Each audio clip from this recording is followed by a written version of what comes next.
अय साधक, मन में यदि कोई वासना रखोगे तो पुनर्जन्म तुम्हारा निश्चित हो गया है। होश में हो जाओ। वासना, ये भोग लूं, ये देख लूं, ये चाहत है, इसके सिवा हम नहीं कुछ पसंद करते, इसके बिना हम नहीं जी सकते, ये सब वासना। हिरण में ममता हो गई तो भगवान के पुत्र हैं, भगवान ऋषभ देव जी के पुत्र हैं भरत जी महाराज, अगला जन्म हिरण का हुआ। स्त्री में आसक्ति हो गई पुरंजनी में तो पुरंजन का अगला जन्म स्त्री का हुआ।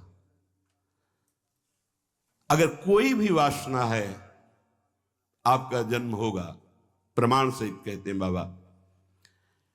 प्रार्थना करते हैं कोई वासना रहने न पावे, नहीं तो अगला जन्म हो जाएगा, बड़ा निकृष्ट भी हो सकता है। हम एक बहुत बड़े महात्मा की बात बता रहे हैं, बाबा कह रहे हैं जब हम राम घाट में रहते थे गंगा की, तो एक बड़े अच्छे महात्मा वहां थे। उन्होंने एक अपनी कुटिया बना रखी थी। एक दिन उनके कोई बड़े धनी मानी भगत आए और सोने की कई मुहरें चरणों में रखी, भेंट में रखी। उन्होंने सोच करके ले लिया कि संत भंडारा करेंगे और गीता जी के एक बस्ते में बांध कर रख दिया। वस्त्र को आवेष्टित करके ग्रंथ को जब रखा जाता है तो उसे बस्ता कहते हैं। एक रस्सी होती और उसको जब ऐसे करके कई बार लपेटा, उसी में वो स्वर्ण की मुद्राएं रख दी, मोहरें। सोचा कि कभी समय आएगा तो हम भंडारा कर देंगे। कुछ संतों ने उनसे कहा चलो तीर्थ यात्रा करने बद्री नारायण चलते हैं। चिंतन में आया कि वो मोहरे रखी, भंडारा करना था, पर संतों से कह नहीं पाए और चले तो बद्री नारायण नहीं पहुंच पाए, रास्ते में ही प्राण निकल गए। प्राणों का क्या भरोसा, कौन सा कदम आखिरी होगा किसको पता, कौन सी श्वास आखिरी होगी किसको पता। इसलिए बहुत चतुर सुजान वो हैं कि कोई संकल्प नहीं रहने देते, नहीं रखना चाहिए। चतुर सुजान साधक कल हम ये करेंगे, नहीं नहीं, अगर श्री जी ने चाहा तो कल ऐसा हो जाएगा।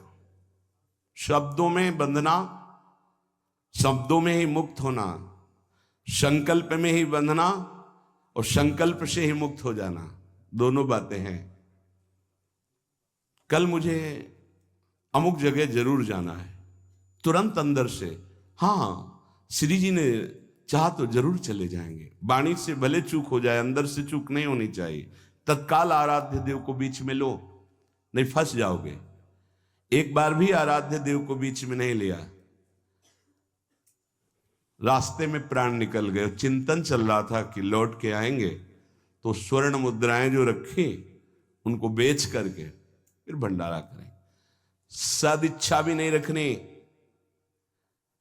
ये बहुत सूक्ष्म विषय है।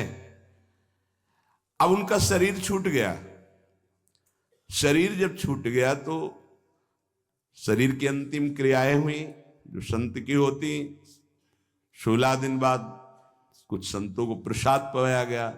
महीना व्यतीत हुआ महाराज की कुटिया की जो सेवा सफाई में, तो बस्ता एक ऊंचे पे दिखाई दिया। देखा कि गुरु जी की गीता रखी हुई है। कोई बात नहीं है, कभी समय आएगा तो पढ़ेंगे, गुरु जी की गीता है। रात्रि में स्वप्न हुआ उनके शिष्य को कि बेटा मैं पतित हो गया, चूक हो गई।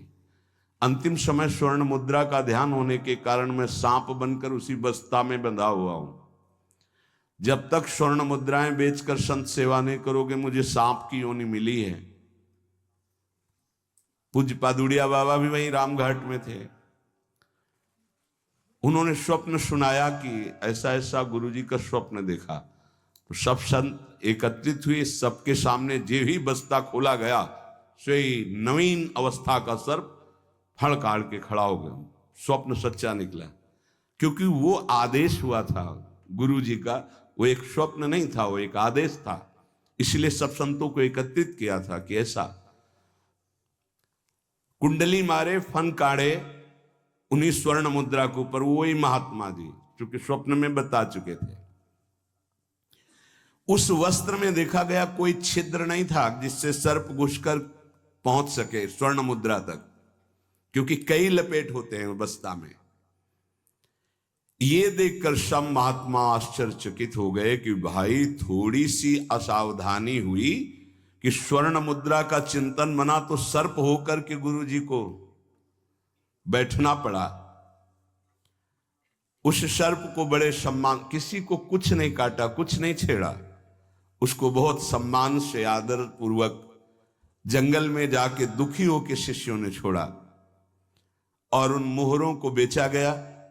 संत भंडारा हुआ, उनकी जो ही वासना की पूर्ति हुई, ये वासना बन गई थी, तो ही शरीर छूटा उनका और अपनी गति को प्राप्त हुए। इसलिए उपासक, ये सद्वासना थी।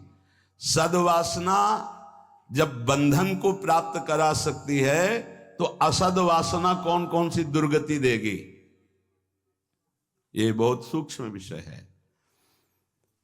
एक महात्मा पधार रहे थे तो वृक्ष के नीचे लेटे थे, ऊपर आम का फल था। पके हुए आम के फल में दृष्टि चली गई, अंतिम समय, तो उसी में कीड़ा बनकर आम के पेड़ में आए। शिष्य समर्थ थे, उनको ध्यान के द्वारा जब पता चला तो उन्होंने फिर भजन बल से अपने गुरु जी का उद्धार किया। कई बार ऐसा देखा गया है कि शिष्य के द्वारा गुरु को भगवत साक्षात्कार होता है। सुतीक्ष्ण जी को पहले से ठाकुर जी का साक्षात्कार हुआ, साथ लेकर फिर अपने गुरु जी के पास साक्षात्कार करवाने प्रभु को गए। बड़ी महिमा है भजन की। गुरु प्रदत्त भजन से बड़ी सामर्थ्य शिष्यों में जागृत हो जाती है। विश्वास करो, विश्वास करो, बाबा 2 बार कह रहे हैं। जो कह रहे हैं उस पर विश्वास करो। कोई वासना मत रहने दो, ढूंढ ढूंढ करके वासना को नष्ट कर दो। तुमसे ना नष्ट होती हो तो गुरुजनों के सामने रख दो, प्रभु के सामने रख दो, प्रभु इस वासना को नष्ट कर दो। देख लो, भंडारे की वासना ने सांप बना दिया, मृग की वासना ने मृग बना दिया, हिरण बना दिया। हमारी इतनी वासना है, हमारा क्या होगा?